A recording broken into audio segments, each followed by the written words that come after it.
Welcome everybody. So today we are making some Heritage Day inspired accessories. So let's get into it. So I'll start by making incebeta. So this is my fabric here.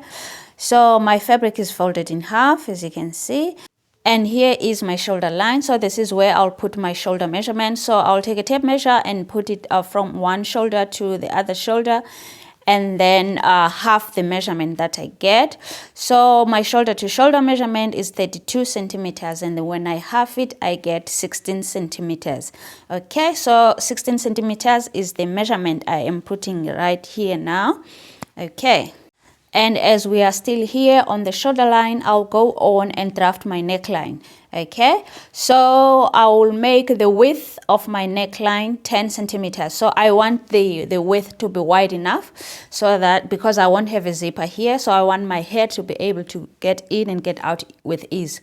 And then I'll go on and make the length of my neckline 5 centimeters. Okay.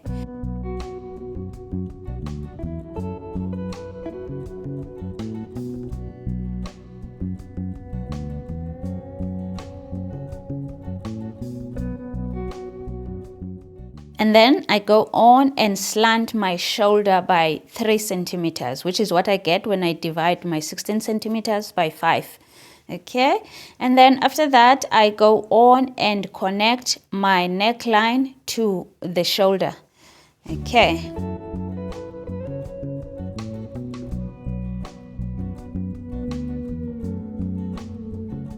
And after that, I go on and take the length measurement, so which is how long I want my incebeta to be.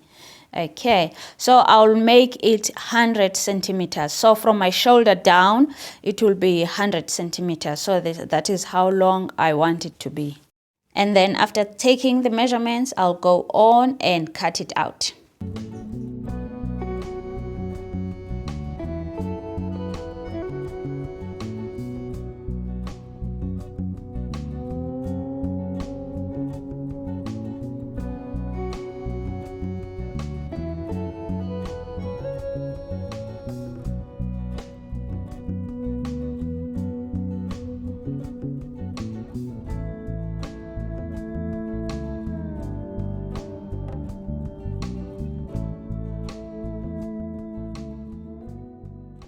Okay guys, after cutting it out, so I went on and fit the neckline. So I put the neckline against my neck. So I saw that it is a bit high. The neckline is a bit high. So I am dropping the neckline by 5 centimeters. So the length of the neckline was 5 centimeters. Now I'm dropping it again by 5 centimeters. That means now the total length of my neckline is 10 centimeters, just as the width. Remember, the width it was 10 centimeters when we were doing it at the beginning. So now the length as well is 10 centimeters. Okay. And now we move on and make the back part of our incebeta. So it was the front that we just made. Now we are making the back part. So I will take the front part and trace it to make the back part. Okay, so I'll make a few changes here. The changes will be on the neckline and then the length of the back. So the length of the back will not be 100 centimeters as the front. The length will be 55 centimeters. And then I will drop the neckline, the length of the length of the neckline. I won't drop it, I will pull it up by 3 centimeters. Okay, since it is the back. So I just want the front to be different to the back. Okay, so I'll just pull it up by 3 centimeters. And then after that, we go on and cut it out.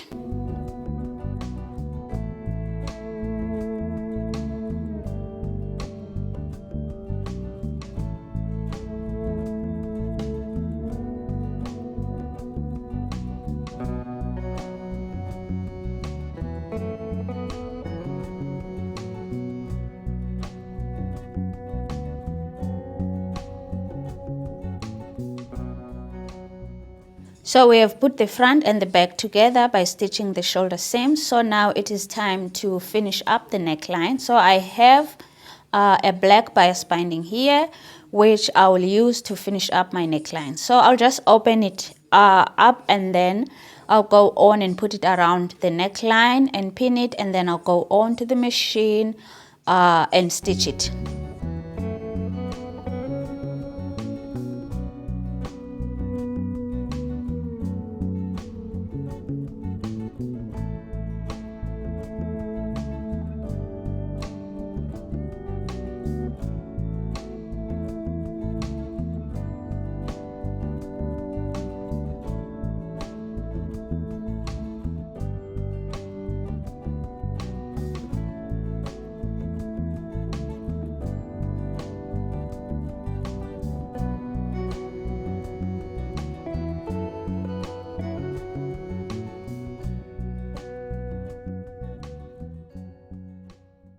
And now I'll go on and fold the bias binding in like this to finish it up.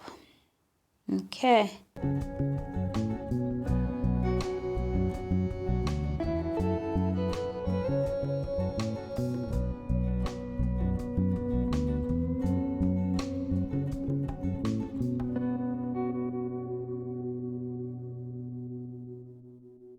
And now we are done with the neckline. So this is how the neckline looks now. So before I go on and finish up the sides, I'll go to the bottom and make some decorations here at the bottom. So just please watch as I make the decorations. Okay. So I'll just make whatever I feel like here at the whatever decoration I feel like here at the bottom. So I'll just go as I please. So even lining the binding, I don't do any much measurement. I just eye it and then just go with the flow. Okay, but if you feel like measuring, you can measure the spaces in between the binding, but I am not measuring anything, so I'm just going with the flow. Okay.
And here we are, guys. So after making the decoration, so this is how it looks now.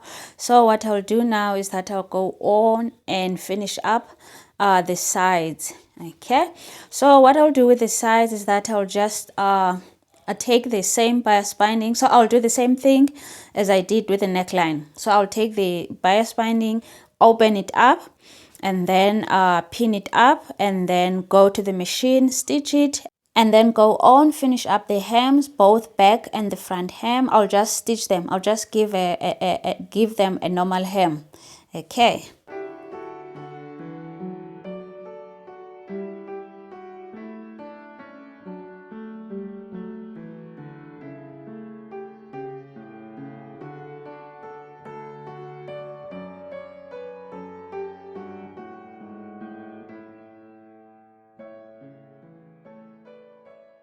Okay guys, so I went on and fit my ngabeta so that I can be able to mark where I want to attach my belt.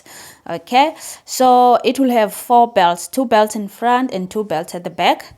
So I will use this black belty thingy here. It is not the bias binding that I've been using. It's just, yeah, it's this thing here. So I will use it to attach it as a belt. Okay, and this is how I will attach it. So I will place the belt like this, and then I'll go on and stitch it here, and then after that I'll go on and fold it, and then I will stitch it again, and then the belt will be attached. So let's go and do it on the machine.